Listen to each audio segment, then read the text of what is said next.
우리 옆에 계신 분들과 함께 인사하실 때 참 잘 오셨습니다. 큰 은혜 받읍시다. 함께 인사하실까요? 오늘 금요일에 오신 여러분 주님의 이름으로 환영하고 축복합니다.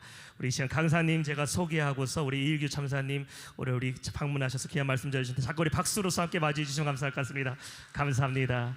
잠깐 제가 소개하고서 우리 강사님 모시도록 하겠습니다. 여러분 너무나 잘 알고 계시는 우리 이일규 참사님 아주 어렵게 우리 영통문학교 오늘 모시게 됐어요. 지금 제일 바쁘시고 저도 아주 팬인데 우리 교회 팬들이 많이 계신가 믿습니다. 아주 설레이는 마음으로 오늘 이렇게 맞이해 주시는데 우리 참사님 제가 소개하고서 바로 모시도록 하겠습니다. 평양외국어대학교 스페인어과 공부하시고요. 1999년도 북한 외무성에 입부하셔서 전 쿠바 북한 대사관 정무참사관으로 일하셨습니다. 북한 내에서는 손꼽히는 중남미 또 쿠바 전문가로 20년 넘게 외교관으로 또 일하시다가 2023년도 11월 달에 가족부터 우리 아내분과 함께 탈북하셔서 대한민국으로 망명하셨어요. 특별히 지금 현재는 우리 국가안보전략연구원의 책임연구위원으로 나라를 위해서 귀한 일 감당하고 계십니다. 오늘 정말 어렵게 우리 참사님 이렇게 모시게 되었는데 우리 참사님 나오실 때로 큰 박수로 환영해 주시면 감사하겠습니다. 나오시겠습니다.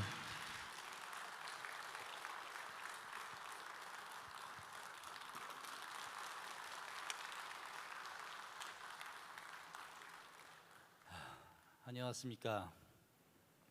저를 아시는 분들도 있을 수 있고 또 이제 모르시는 분들도 있을 수 있기 때문에 제가 다시 소개를 하겠습니다. 저는 1972년에 북한 평양에서 태어났습니다. 지금 54살이고요. 54살. 그리고 이제 제가 사실 이제 북한에서는 북한엔 그런 말이 없습니다. 뭐 금수저니 운수저니 이런 얘기가 없어요. 북한에는 한국에만 있는 얘기고. 근데 제가 태어날 당시 1972년 그때는 한국도 어렵게 살 때입니다. 근데 북한은 그때는 잘 살았어요. 상대적인 개념이긴 하지만은 그래도 이제 먹을 걱정, 입을 걱정 그런 근심이 없을 때입니다. 북한에는.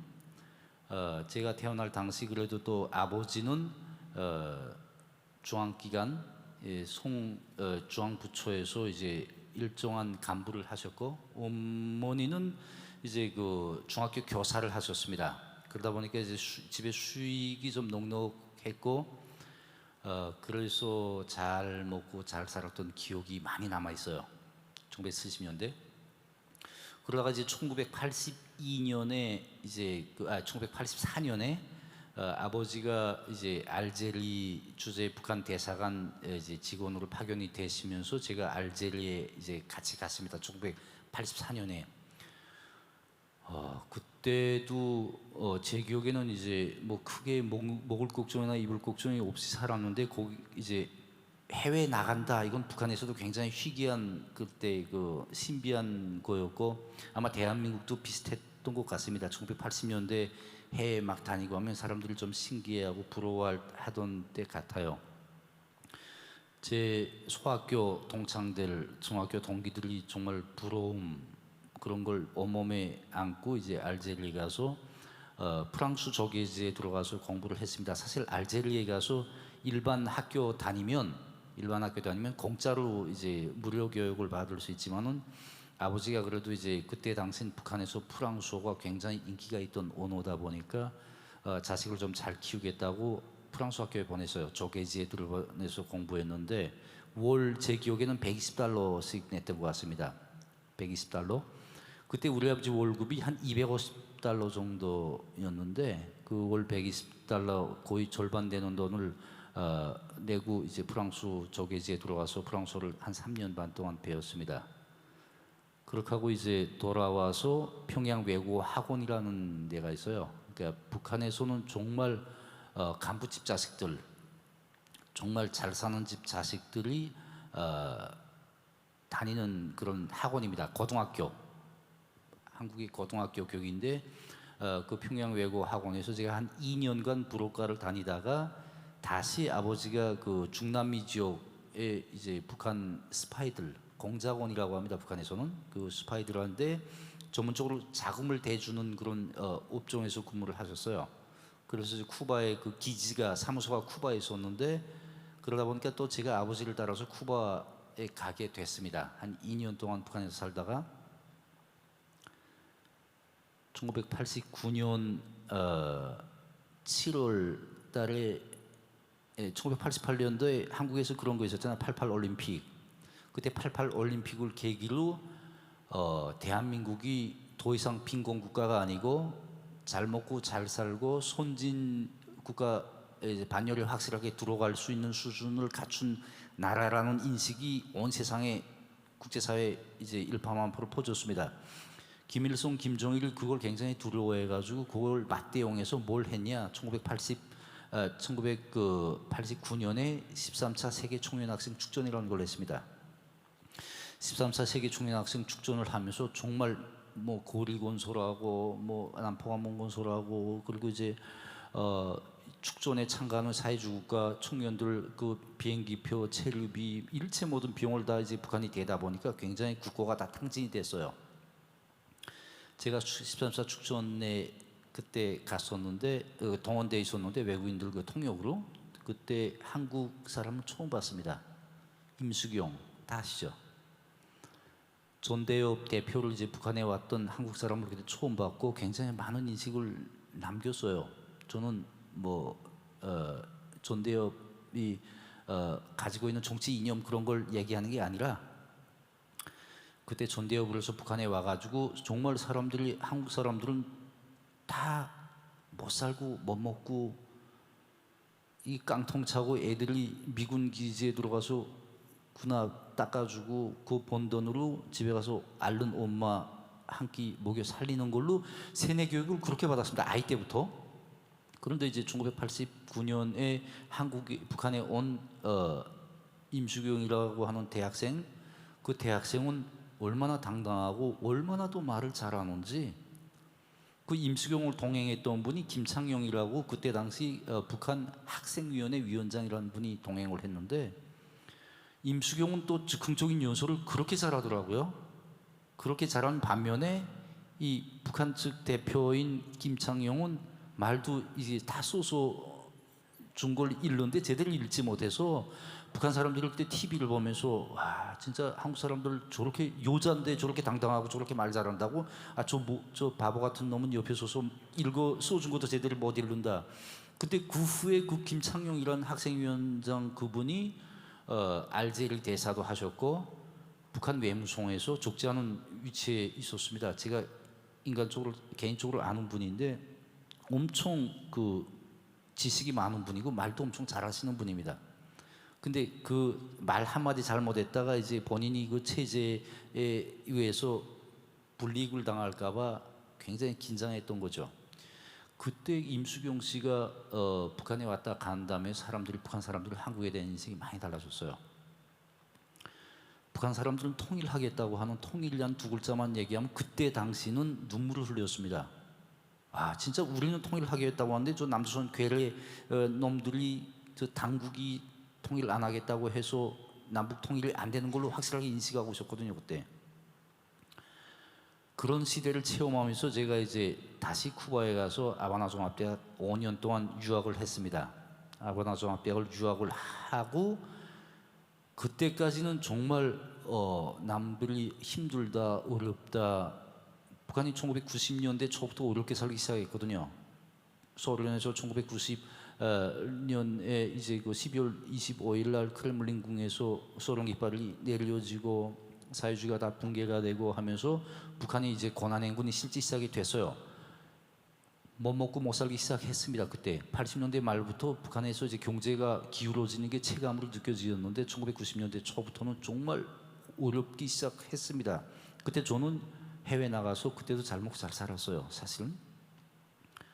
그러다가 1994년에 그 아버지가 내부 그 권력투쟁에 휘말려가지고 좌천이 됩니다. 잡혀갔어요, 보위부에. 잡혀가지고 집에 가택수색을 2번을 당하면서 집이 아예 망했습니다. 완전히 폭망했어요.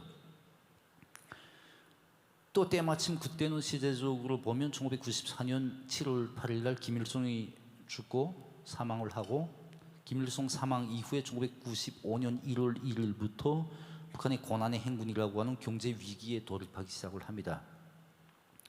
아사자가 300만이 아사자가 생겼다는 말도 있는데 북한 당국이 워낙에 정확한 통계 자료를 내놓지 않기 때문에 정확히 얼마인지 누구도 알 수 없습니다. 근데 실제 내가 태어나서 사람 죽은 걸 그때 처음 봤어요. 총진 지방 같은 데는 이제 아파트에 겨울인데 제가 겨울에 총진에 갔댔는데 창문을 다 열어놓고 있어서 저 왜 저렇게 열어놓냐 물어보니까 집이 텅텅 빈 집이라는 겁니다. 한 집안이 통째로 다 굶어 죽어서 죽지 않았으면 먹을 걸 찾아서 뿔뿔이 다 갈라줘서 집이 다 빈 거라는 거예요. 정말 심심치 않게 죽은 사람 시체를 봤어요. 욕전이라든가 이런데 이제 소위 말하자면 꽃제비라고 하던 애들이 나가서 빌어먹다가 겨울에 춥잖아요. 그럼 밖에서 자다가 얼어 죽는 겁니다. 근데 그 얼어 죽는 게 사실 굶어 죽는 거랑 이제 큰 차이가 없습니다. 사람이 이틀에 한 번, 3일에 한 번씩 밥 먹다 보면 이제 면역이 확 떨어지고 그러다 보면 별치 않은 병에 걸려도 죽고 사람 목숨이 아니더라고요. 그때 정말 많은 사람이 굶어 죽었습니다. 많은 전염병도 그때 많이 상고를 했었고 더 이상 남북 간의 체제 경쟁이라는 얘기 자체도 못했고 사회주의 우월성이라는 얘기도 못했고 이제는 사느냐 죽느냐 생존 기로에 놓여 있었죠.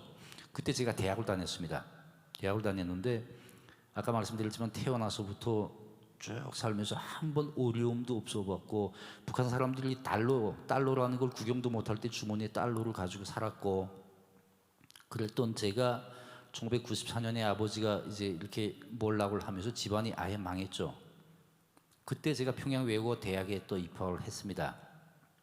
평양외국어 대학은 아까도 말씀드렸지만은 북한에서는 정말 최고의 엘리트 자녀들이 다니는 것입니다. 제가 외국어 대학 다닐 때 제일 서러웠던 게 뭐냐면 제일 힘들었던 순간이 뭐냐면 북한에는 이제 사내 식당, 교내 식당이라는 게 없어요. 몽땅 그 도시락 싸가지고 다니거든요. 한국도 옛날에 한 60, 70년대 다 그렇게 애들이 그 도시락을 싸가지고 학교 다녔잖아요.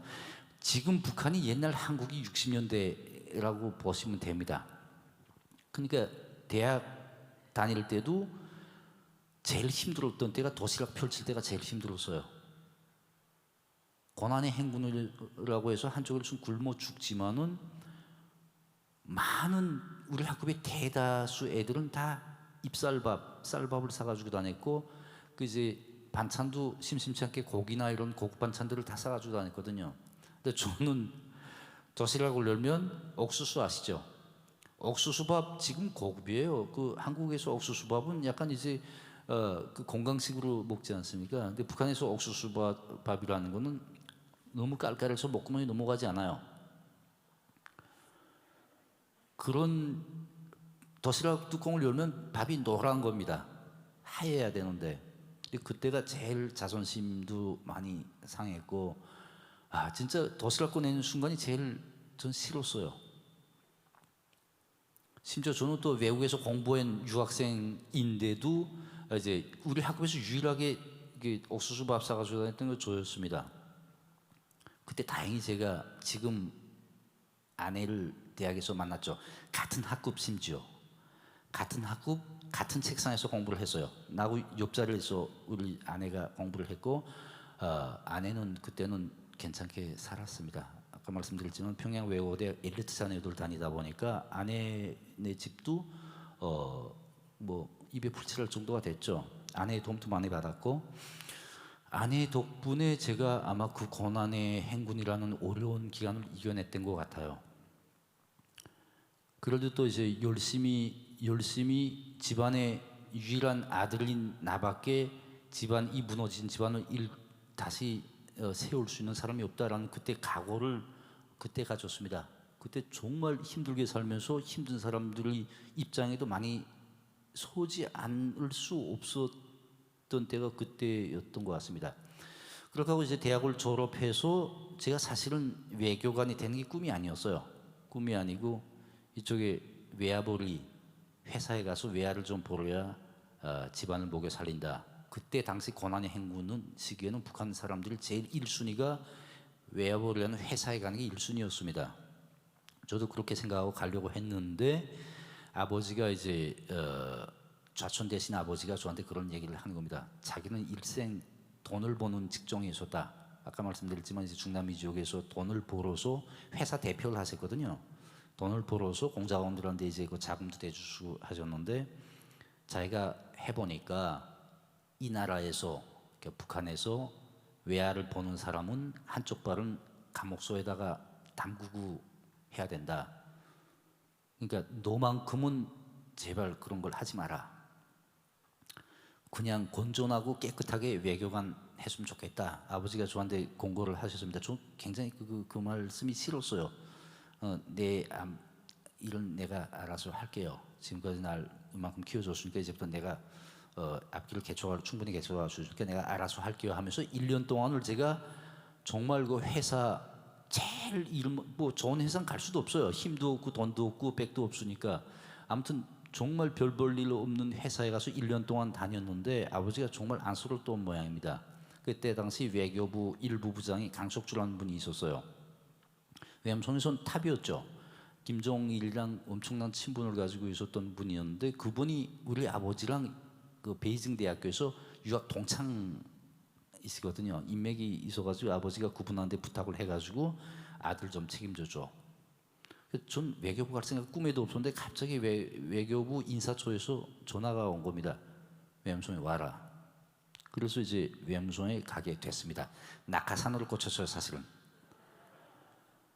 근데 낙하산이라는 게 이제 한국쯤에서 어떤 대기업의 회장 낙하산이든 뭐 전무 낙하산이든 누구 낙하산이든 꽂히면 뭔가 이제 잘 돼야 되는데 저는 낙하산으로 외교부에 갔다고 하지만은 아버지가 그때는 정말 별 볼 일 없는 아무것도 직무가 없다 보니까 또 그렇다고 해서 집에 돈이라도 있으면 좋겠는데 그것도 없어 하니까 일부상이 아버지하고 인맥을 봐서 외무성에 꽂아놓은 줬는데 그 다음부터는 뭐 크게 관심을 안 하는 겁니다. 근데 외무성에 와서 제가 그 자괴감이랄까 그런 거 굉장히 많이 느꼈어요. 외교부라는 게 대체로 외국어 대학 동창생들이 많이 그 외교부에 가 있는데 이게 저랑은 신분이 확실하게 차이 나는 겁니다. 누구는 뭐 외교부 국장 아들대, 누구는 노동당 어디 무슨 부과장 아들대, 누구는 집뭐 대경제성 무역성 차관 딸이래, 뭐 이런 사람들이 다 들어와 있는 부서다 보니까 같은 동창, 심지어 제 후배들이 저보다 먼저 승진도 하고 해외 발령도 나고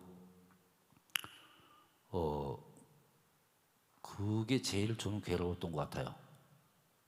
근데 특히 제가 더 괴로웠던 거는 제가 대학을 졸업하면서 결혼을 해버렸습니다. 그때 같은 학급에서 연애를 했던 지금의 아내랑 결혼을 해버렸는데 가족이 생기다 보니까 어깨에 사명감이나 책임감이 더 커진 거예요.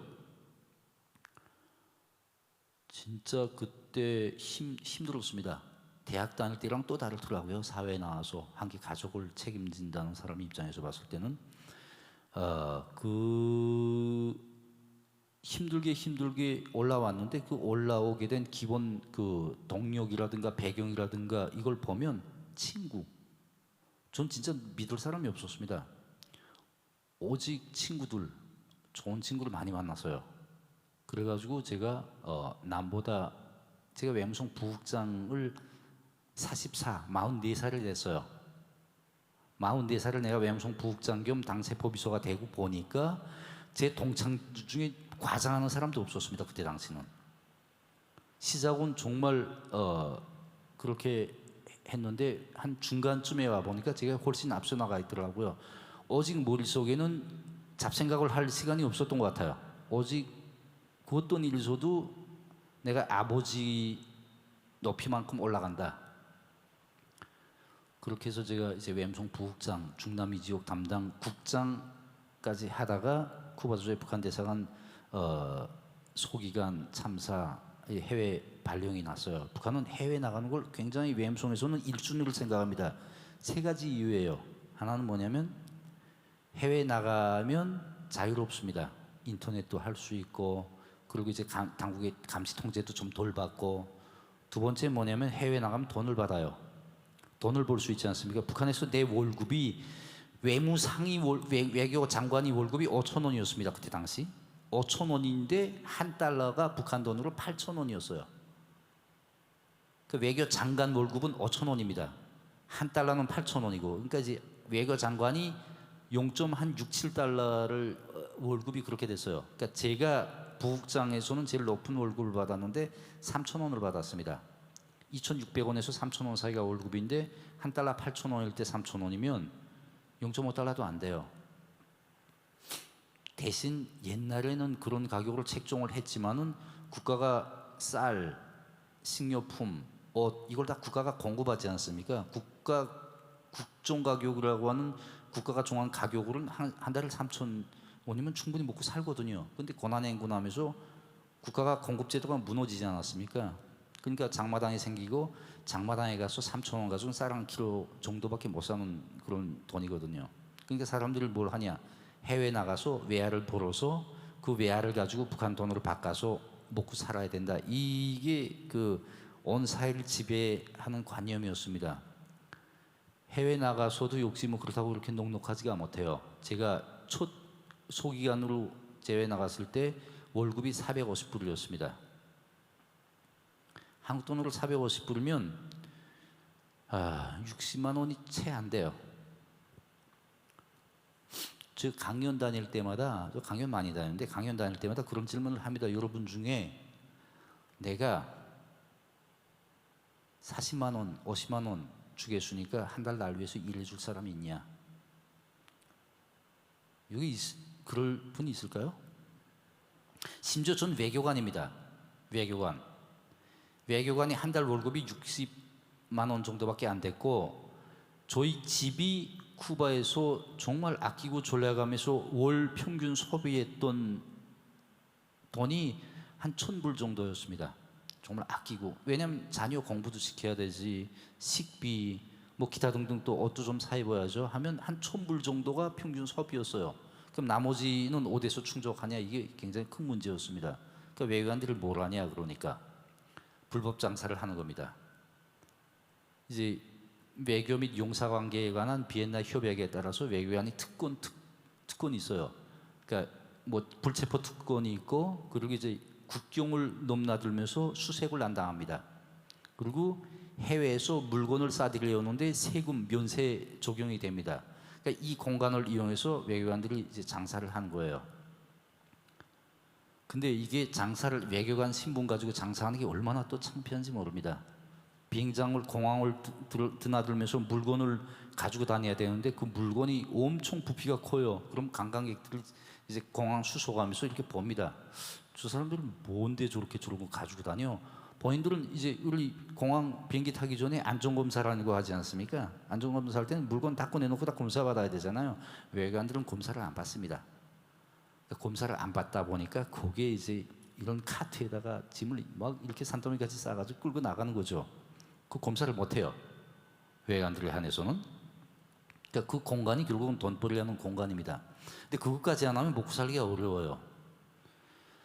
그렇게 해서 이제 4년, 첫째 생활을 4년 4개월 동안 해서 이제 북한에서 집도 사고, 정말 아버지가 옛날 그 잃고 놨던 빼앗긴 재산을 다 되찾아, 그보다 훨씬 더 많은 재산을 찾았습니다.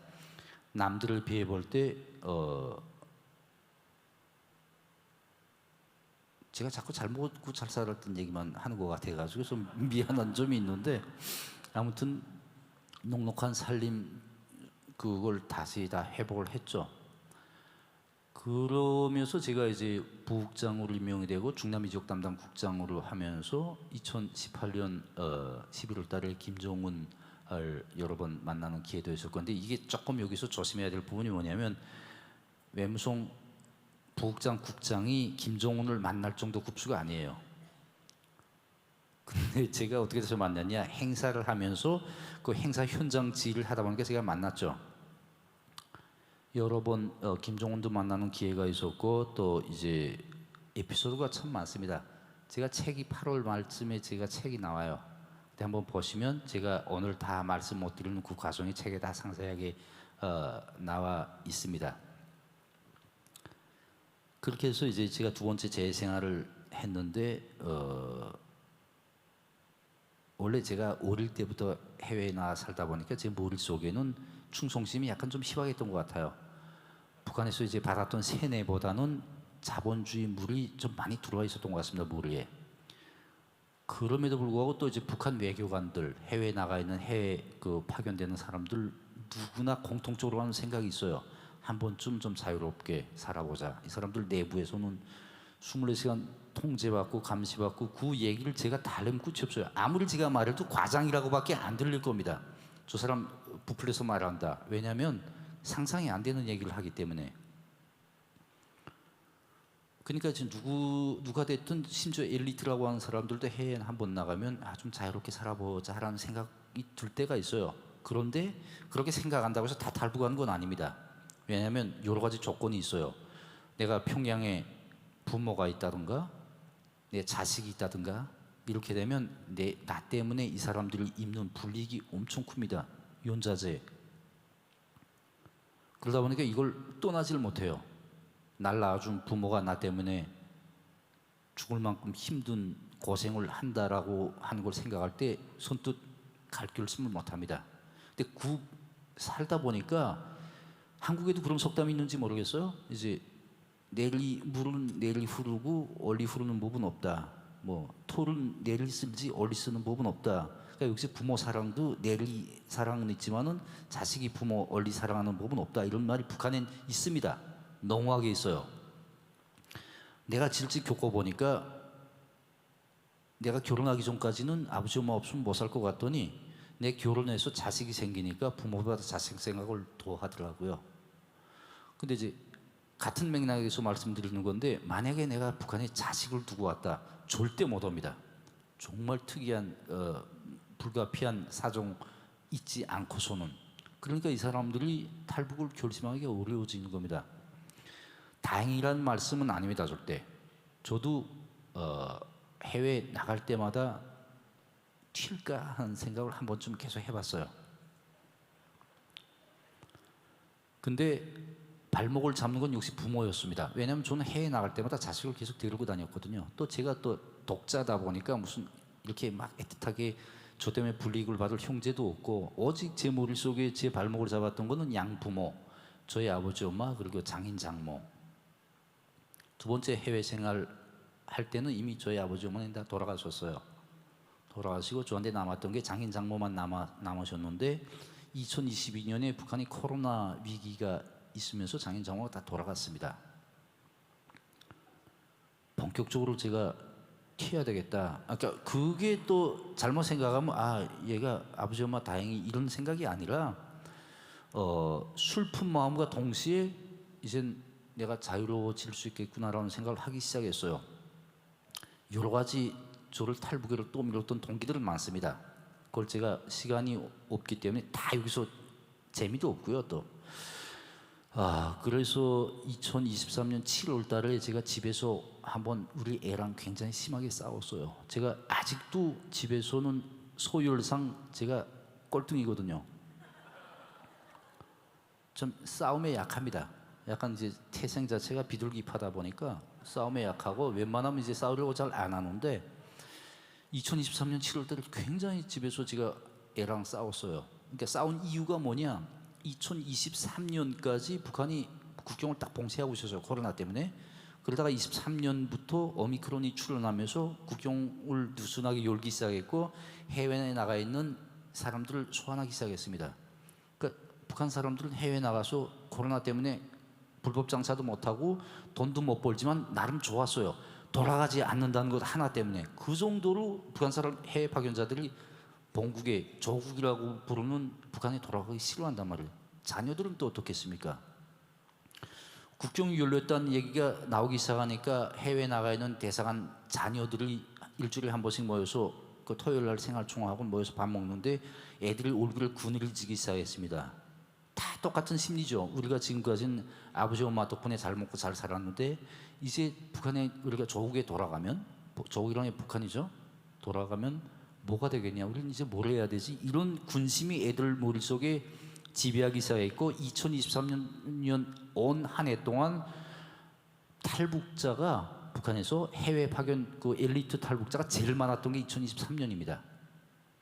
자고 깨나면 어디서 누구 튀었대. 자고 깨나면 어디서 누구 튀었대. 심지어 이거는 정말 가슴 아픈 얘기인데 우리 애랑 굉장히 가깝던 친구가 자살해 죽었습니다. 왜 죽었냐? 북한에 안 가겠다는 거예요. 갈 거면 차라리 죽겠다. 진짜 자살을 죽었고 우리 애가 얼마나 울었는지 모릅니다. 근데 그것도 그 애 아버지는 또 저랑 대학도 동기 동창이고 같은 스페인어과 저랑 엄청 가까운 친구들 진짜 미도 안 지더라고요. 아니 이 정도로 가기 싫다고? 그러면서 이제 7월 달에 제가 우리 애랑 별치 않은 얘기를 하다가 말다툼이 났어요. 가야 되겠다는 생각이 그때 강렬해지더라고요. 야 이거 내가 이런 애를 데리고 평양에 못 가겠구나.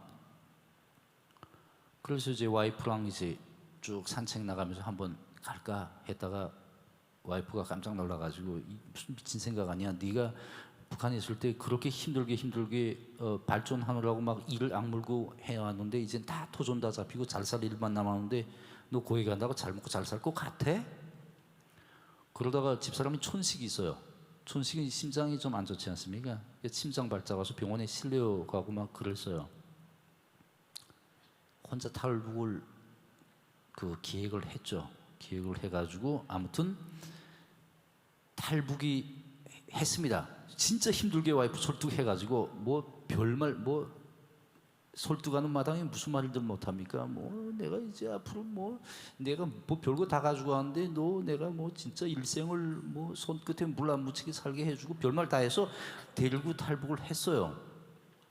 근데 탈북이라는 게 여러분 두만강을 건너서 중국이나 베트남 통해서 들어오는 분들도 그렇고 해외 나가 있다가 비행기 티켓 끊고 대한항공 타고 들어오는 분들도 다 위험, 목숨을 거는 건 다 똑같습니다. 탈북하다 잡히면 죽음이니까 2023년에 그렇게 많은 사람들이 탈북하다가 개중에 잡혀서 끌려 들어가는 걸 우리가 목격을 했단 말입니다. 저렇게 되면 안 된다. 공포가 굉장히 분위기가 확산이 됐었고 그래서 이제 집사람은 탈북에 대해서 굉장히 공포스러워했습니다. 제가 처음으로 하나님이라는 실체에 대해서 생각할 때가 아마 그때였던 것 같아요. 저는 일생을 무신론자로 살았습니다. 막수주의 철학, 김일성이 주체 철학, 유물론, 여기 제 머리에 아무리 자본주의 사상에 들어와도 최소 하나님에 대해서만큼은 머리에 들어가는 순간에 내 생명이나 가족의 운명이 위험해지는 거기 있기 때문에 이제 그 하나님에 대해서 제가 생각도 못 해봤어요.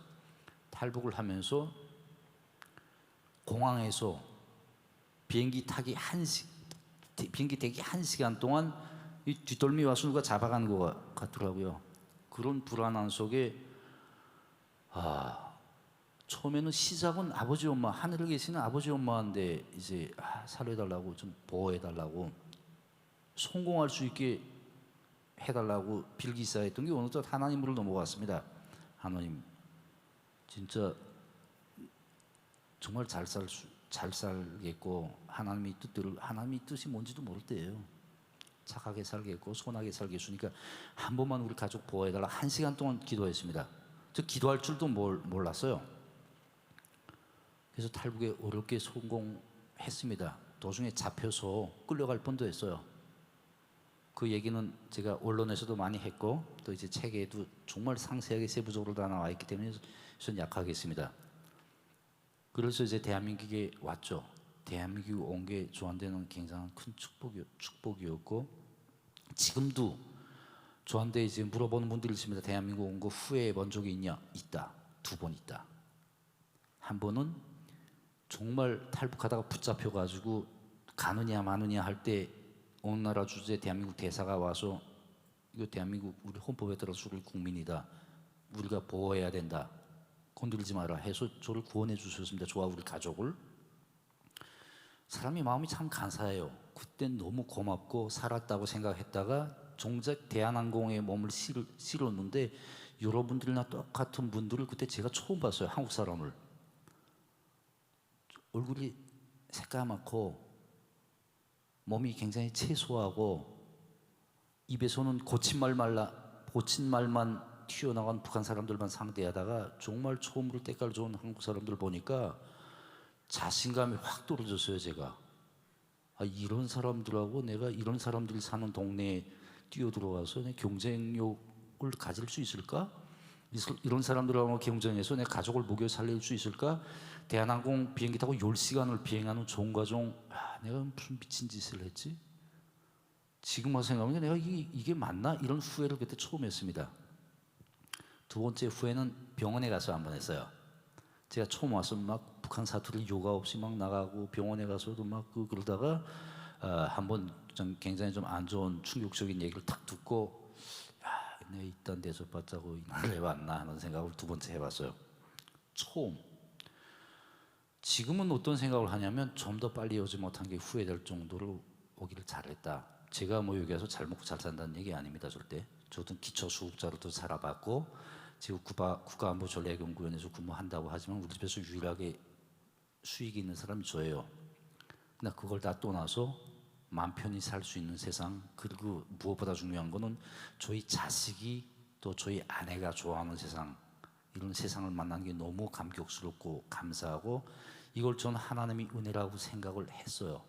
북한 이탈 주민센터에서 나오면서 제가 탈북할 때 너무 간절하게 하나님께 빌어가지고 그런 위기 순간 이게 말로 설명이 안 되는 겁니다. 정말 우연이라고 말하기에는 너무 우연 같은 기적이 일어났고 저는 그걸 그때 내 기도가 먹혔나 보다 이렇게 믿어서 처음 제가 이 유물론에서 유신론 쪽으로 넘어가던 과정입니다. 북한 이달 주민센터에서 나와서 제가 우리 신변보호 팀에 이거 내가 진짜 하나님 이런 얘기를 쭉 소리를 해주면서 하나님 믿고 싶다 해서 그분들이 안내해서 제가 이제 교회 첫 발을 디디기 시작했고 지금까지 단 한 번도 결석함이 없이 교회에 다녔다 하면 거짓말입니다. 처음에는 정말 열심히 교회에 다녔어요. 제가 한국 와서 느낀 게 많은 사람들을 만나봤는데 그 중에는 좋은 사람도 있지만 약간 조금 덜 좋은 사람도 있더라고요. 한데 최소 교회에서 제가 만난 분들만큼은 너무 진심이고 너무 사람들이 다 좋더라고요. 그래서 처음에는 정말 열심히 교회에 다니게 됐는데 그것도 또 지쳤어요. 이거 무슨 일주일 토요일 일요일 오는 거 무슨 일요일 아침부터 일어나서 새벽부터 부스럭거리면서 교회 나가야 되니 집에서 그냥 창문 바라보면서 하나님께 빌고 말자 이렇게 안 나가기 시작했습니다. 그러다 저한테 위기가 왔어요. 딸이 이제 대학에 지금 가야 되는데 우리 탈북민들은 뭡니까 그 특채가 있어요. 시험 안 치고 그냥 이제 서류만 집어넣고 면접 봐서 당첨이 되는 그런 탈북민 전형 특채 전형이 있습니다. 근데 우리 애가 이제 서류를 갖다 놓는데 대학에서 통지가 왔는데 북한 이탈 주민 플러스 외국인 전용. 이 외국인 전용이라는 게 뭐냐면 해외 공간에 나가 있는 외교관들 자녀. 이 친구들도 역시 시험 없이 특채로 대학에 입학을 합니다. 서류 심사만 가지고. 그러니까 이 외국인 전용, 탈북민 전용 합쳐서 한 명만 뽑는다 대학에서 그 해에. 큰일 하다 나지 않았어요. 우리 애가 당선된다는 보장이 있습니까? 내가 할 수 있는 게 없는 겁니다. 뭐 아빠 찬스 쓸 수 있는 무슨 고난도 없는 데다가 설령도 잘못 썼다가 뭐 여기저기 수세서 잘못 썼다가 후에 지금 그것 때문에 우리 정치인들 날아가신 분들도 꽤 있잖아요. 아무튼 그래서 제가 그때 의지할 분은 하나님밖에 없더라고요. 이건 내가 교회 나가다 안 나가니까 하나님이 날 시험에 들게 했구나. 그때부터 다시 교회 나가기 시작했습니다. 교회 나가서 그때부터 기도하기 시작했는데 다른 기도 안 하고 딱 우리 애 제발 다른 애들 다 낙선시켜주고 우리 애 좀 당선시켜 주십시오가 아니라 다른 친구들이 이 대학에 좀 마음을 가지지 않게 하나님께서 하나님밖에 제 찬수가 없는데 하나님 찬수 좀 쓰게 좀 해주십시오를 2개월 동안 빌었어요. 근데 이제 하다 보니까 합격 통지가 났습니다. 이걸 뭘로 설명할까요? 근데 심지어 그때 이제 서류 심사였던 게 3명이 넣었답니다. 그러니까 탈북민으로서는 우리 애가 유일하고 이제 외국인 전용 2명이었는데 우리 애가 당선이 된 거예요. 그러니까 이거 뭘로 설명할까? 이제 그래서 곰곰이 생각해 본 게 아마 저 친구네 부모들은 하나님께 안 빌었을 수 있다. 나만 빌었을 수 있다. 뭐 약간 그래서 자체 위안을 하면서 무서워지기 시작한 거예요. 교회가 여기 나가다 안 나가면 이렇게 시험에 두느냐? 그 말고도 또 다른 또 있어요. 있는데 심지어 이제 제가 유신론자를 넘어가면서 지나치게 절대 교회 지나친 건 없잖아요. 차 타고 가는데 제가 106.9 국동방송만 듣습니다. 뉴스도 안 들어요 저는. 그것만 딱 고정시켜 놓고 들으면서 이제 다니는데 그날 내가 뭘 딱 아침에 출근하다 들을 일이 있어서 YTN으로 채널을 싹 돌렸는데 돌리고 몇 초 안 있어서 갑자기 차 앞 유리가 딱 하고 소리가 나요. 그 앞에 화물 트럭이 돌 튕겼는데 차에 맞은 거예요. 막 기분이 막 남자들은 또 차 좋아하지 않습니까? 차에 뭘 훔침 나면 이제 막 자기 몸에 훔침 난 것 같은 그런 느낌이잖아요. 짜증나서 다시 국동방송 돌려놓고 직장에 가서 보니까 요만큼 째졌더라고요 차가. 그 와이퍼 가지고 막 하는데도 안 지워져요. 이거 째졌구나. 올라와서 사무실에서 가까운 친구랑 커피 마시면서 그 얘기를 했죠 아침에. 오늘 아침에 이런 일이 있었다. 그렇게 하고 이제 다시 그 마음이 일이 손이 안 잡힙니다. 차가 이렇게 긁히면. 그래서 다시 내려가서 침 묻혀서 막 팍팍 긁고 근데 지워져요. 그래서 이게 잠시 내가 YTN 쪽으로 건너갔던 게 또 아무튼 진짜 성실한 성도가 됐습니다. 주일날 아침에 일어나는 게 전혀 부담스러워지지 않았어요. 그리고 하루 중에 제일 기분이 좋은 순간이랄까 마음이 편안해지는 순간이 목사님 설교 들을 때. 우리 집 사람 같은 경우에도 이제 송가대에 서 있습니다. 저보다 더 독실한 신자가 됐어요. 매일 성경 공부하고 막 책에다 막 적고 아침 저녁으로 기도하고 막 어떤 때 보면 저보다 좀 너무 많이 나가 있는데 그 정도를 이제 하나님이 은혜를 받았죠. 저는 이걸 제가 너무 50년 이상을 유물론자로 살다 보니까 지금도 우리가 바라보고 있는 저 우주, 저 광활한 우주를 지배하는 초자연적인 힘이 있다라고 확실하게 믿지는 아직 못합니다.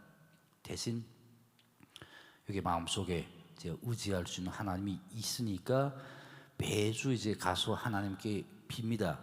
기도를 들으면서 진짜 우리 하나님이 시험에 들게 해서 우리가 진짜 반생을 어렵게 살았는데 지금 좀 살만하니까 잘 총착할 수 있게 보호해 주십시오. 건강을 주시옵소서. 또 우리 담임 목사님 늘 잘 보호해 주십시오. 이 정도를 딱 기도를 드립니다. 그러니까 그거 하나님께 드리는 그 기도는 결국은 그 기도에 대한 집행은 제 몫이라고 생각하거든요. 그렇게 교회를 다닙니다. 제가 성경 공부도 더 많이 하고 하다 보면 언젠가는 진짜 이 마음에 계시는 하나님이 저 무한대한 우주에 계시는 하나님을 비춰질 때가 꼭 올 거라고 생각을 하고 아까도 말씀드렸지만 제가 교회 대한민국 와서 굉장히 많은 분들을 만나봤는데 그 중에서도 제일 제가 신뢰하고 믿고 좋아하는 분들이 교회 다니는 분들이에요. 진실하더라고요. 뭘 크게 주고받고 하는 관계가 아니지만은 제가 진짜 힘든 걸 터놓을 수 있는 사람들, 그리고 터놓았을 때 제가 위안을 받을 수 있는 사람들, 이런 공간이 교회더라고요. 그런 차원에서 이제 이런 교회 제 여러분들 앞에 별로 여러분들보다 난 것도 없는 사람 세워주신 목사님 너무 감사드리고 저의 작은 이 교훈이랄까 경험이 여러분들 앞으로 이제 교회 생활을 하는데 요만큼이라도 도움이 될 수 있기를 바라겠고 마지막으로 이제 지금 제가 대한민국 와서 대한민국 사람들이 그렇게 넉넉하게 살지 않는다라는 걸 체험했던 기간이 많아요. 제가 국민임대 주택 살았는데 그때 우리 아파트에 심지어 국가유공자라고 하는 분들인데도 여름에 에어컨을 켜지 못하고 사는 분들이 많더라고요. 그런 분들 보면서 불평을 제가 할 수가 없고, 두 번째, 저는 대한민국 와서도 로또를 안 삽니다. 이미 대한민국 이 훌륭한 사회에 제가 오면서 제가 일생 쓸 수 있는 행운을 다 써버렸어요. 그러다 보니까 로또를 안 살고 정말 열심히 살면서 항상 마음속 한구석에는 바라보고 싶지 않은 땅, 기억하고 싶지 않은 사람들이 있어요. 싫은 사람들, 싫은 땅이 있어요. 저 얼마 전에 파주 갔다 왔는데 거기 가면 일 때문에 갔지 진짜 자발적으로 가라면 저 안 갈 것 같습니다. 그러니까 심지어 파주에 가서도 저는 그 강 저쪽을 보기가 참 싫더라고요. 기억에서 지우고 싶은 땅. 그런데 우리가 기억에서 지우면 안 되잖아요. 제가 강연 갈 때마다 이제 말하는 게 있습니다. 여러분들이랑 제가 차이가 뭘까요? 한국 와서 보니까 북한 사람이나 한국 사람이나 성격, 취미, 급한 것까지도 똑같습니다. 우리 북한 사람들 나쁜 사람들 아니에요, 결코. 정말 좋은 분들이 많습니다. 안 좋은 분들도 있죠, 당연히. 사회가 그런 거 아니겠습니까? 그런데 우리가 그 사람들이랑 우리가 체제나 이념이라는 걸 빼버리면 똑같습니다, 우리는. 5천 년 동안 우리가 이 땅에서 같은 역사 만들어온, 문화 창조해온 사람들 아닙니까? 정말 바라보고 싶지 않지만은 그래도 태어난 걸 거기서 태어나면 죄밖에 없어요. 거기서 부모가 거기서 살다가 이쪽으로 이주해 와서 6.25 전에 여기서 자식을 낳은 분들은 얼마나 축복입니까? 그 불과 한 300m 폭을 가진 강 저쪽에서 태어났더라면 여러분들 지금 여기 앉아서 열심히 하나님께 기도를 드릴 수도 없는 사람들일 텐니다. 그쪽에 있는 분들도 역시 그쪽에서 태어났다는 죄밖에 없어요. 그러니까 최소 우리가 뭐 통일을 위해서 뭔가 머리를 짜내고 전략을 짜고 무슨 뭘 하고 이걸 다 떠나서 북한에 대해서 아직도 정말 우리도 살기 힘든데 북한에 대해서 잊고 사는 사람들, 심지어 북한에 살다가 온 저 자체도 북한을 막 생각하기 싫고 잊고 푼데 그래도 그쪽에 있는 사람들도 우리가 같은 동포다. 태어난 거 거기서 태어난 거밖에 없는 죄라고는 그거밖에 없는 사람들인데 그 사람들은 어떻게 살까? 좀 그 사람들 좀 잘 살게 좀 변화가 있었으면 이런 생각해 주는 것만 해도 저는 너무 감사합니다. 그런 차원에서 제가 오늘 이 자리에 세워주신 목사님께 너무 감사드리고 북한에 대해서 관심 버리지 말고 본인들이 하는 기도 중에서 마지막 한 끝자락에 북한에 대한 기도를 꼭 좀 해주시기를 간곡하게 부탁드립니다. 감사합니다.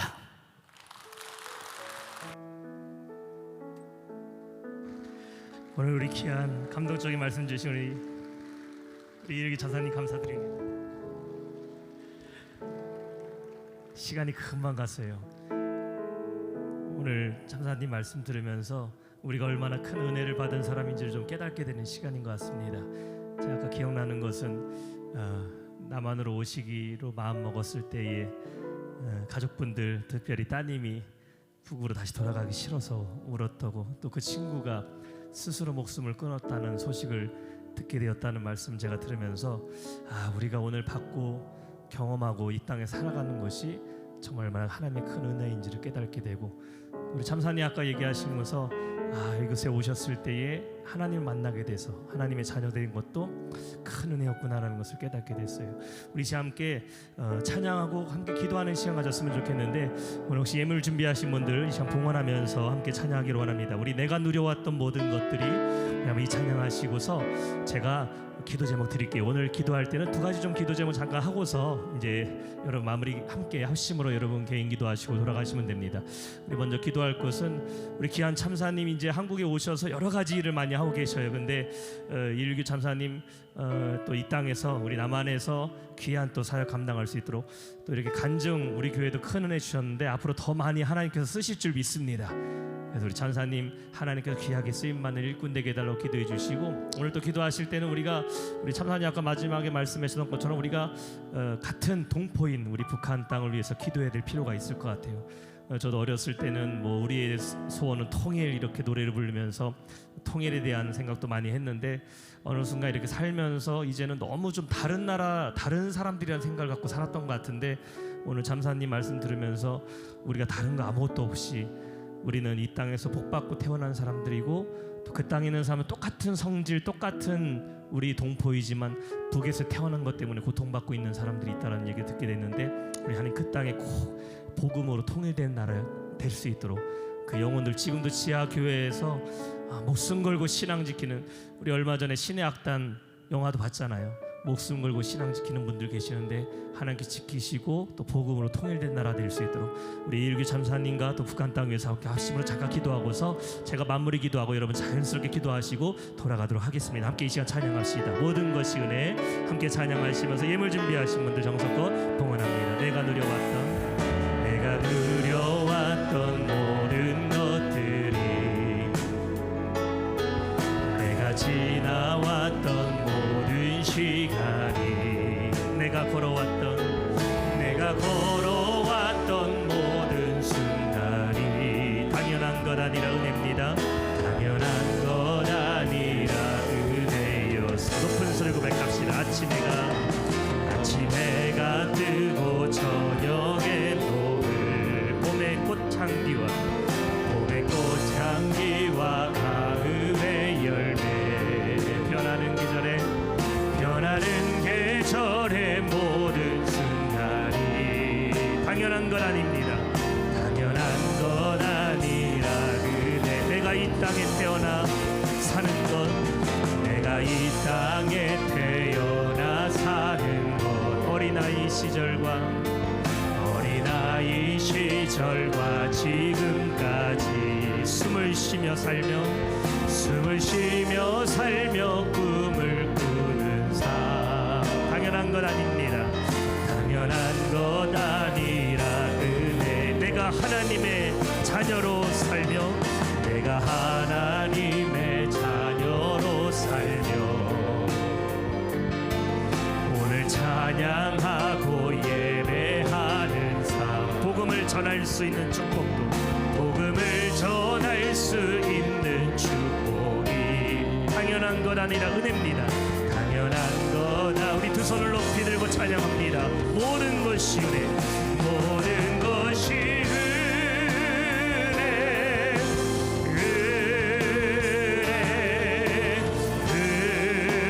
은혜, 한없는 은혜. 내 삶에 당연한 것 하나도 없었던 것은 모든 것이 은혜여. 모든 것이 은혜, 모든 것이 불정리해 주세요. 은혜, 하나님의 은혜입니다. 은혜, 한없는 은혜. 내 삶에 다. 우리 이 시간 함께 기도할 때 하나님, 우리 이일규 참사님, 하나님 이 땅에 보내신 목적과 하나님의 뜻이 있음을 믿습니다. 주님께 귀하게 쓰임받는 주님의 일꾼 되게 해달라고, 또 저 북녘 땅의 믿음의 성도들, 우리 동포를 위해서 합심으로 주의 한 몸을 통성기도합니다. 주여 하나님 감사합니다. 오늘 우리에게 귀한 말씀을 통하여 하나님의 마음을 깨닫게 하심에 감사합니다. 오늘 우리가 주어진 하나님의 은혜가 얼마나 큰지를 기억하게 하여 주셔서, 하나님 아버지 이 땅에서 우리가 살아갈 때에 무엇이 하나님의 영광을 위한 것인지, 무엇이 영혼들을 위한 것인지를 깨닫게 하심에 감사합니다. 하나님 아버지, 특별히 하나님께서 이 땅에 보내주신 우리 이일규 참사님 통하여 아버지 많은 사람들이 도전을 받게 하여 주시고, 다시 한번 하나님 아버지 잃어버린 그 땅을 향하여 우리가 기도할 수 있게 하여 주시고, 아버지 그 땅을 품을 수 있는 마음을 우리에게 허락하여 주옵소서. 하나님 아버지, 우리 천사님 이곳에 계실 때에 하나님께서 함께 인도하여 주시고, 귀한 가정 가운데 또 자녀 가운데 한 놀라운 축복을 부어주셔서 하나님의 새로운 뜻과 하나님 비전을 이루어 나갈 수 있도록 한 능력으로 붙잡아 주시옵소서. 또 지금도 고통 가운데 있는 그 땅을 위해 기도합니다. 아버지, 신음하며 눈물 가운데 있는 영혼을 기억하여 주셔서 하루속히 복음으로 그 땅이 회복될 수 있도록, 복음으로 그 땅의 길이 열릴 수 있도록, 다시 한번 하나님 그 땅을 위해 기도할 때 하나님 우리 마음도 그 땅을 품을 수 있도록, 하나님 그 땅을 품을 수 있는 마음을 저에게 허락하여 주시옵소서. 하나님 큰 사명을 위해 한국교회를 세워주심을 믿습니다. 한국교회가 잃어버린 그 땅을 향하여 부활을 위하여 아버지 그곳에 사는 우리 동포들을 위해서 기도할 수 나갈 수 있도록 하나님 비전을 한국교회가 품고 나갈 수 있도록 하나님 아버지 붙잡아 주옵소서.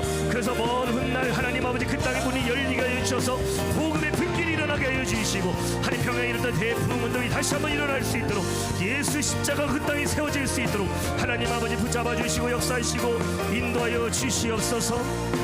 모든 것이 은혜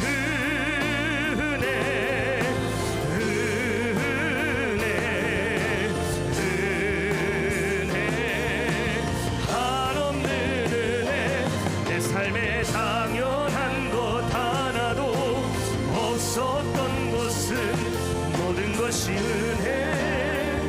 은혜였소. 하나님 아버지 감사합니다. 하나님 아버지 오늘 이규 참사님을 통하여 귀한 말씀 듣게 하심에 감사합니다. 하나님께서 이 땅에 우리 참사님을 보내주신 줄 믿습니다. 인도하신 모든 것도 하나님께서 인도하셨고 아버지 이 땅에서 앞으로 이끌어 가실 것도 하나님께서 이끌어 가실 줄 믿습니다. 하나님께서 보내신 목적 가운데 우리 이규 찬사님 그 사명을 꼭 이뤄갈 수 있도록 붙잡아 주시고 하나님 찬사님 가정과 자녀 가운데 놀랍게 부어주시는 하나님의 은혜의 축복이 임하게 하여 주시옵소서. 또 하나님 아버지 우리가 잃어버린 그 땅을 위해 기도하기를 원합니다.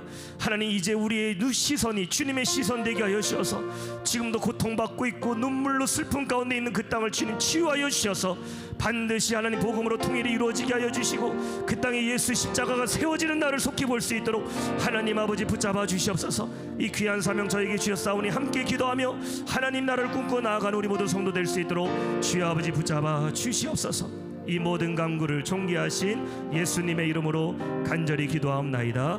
아멘.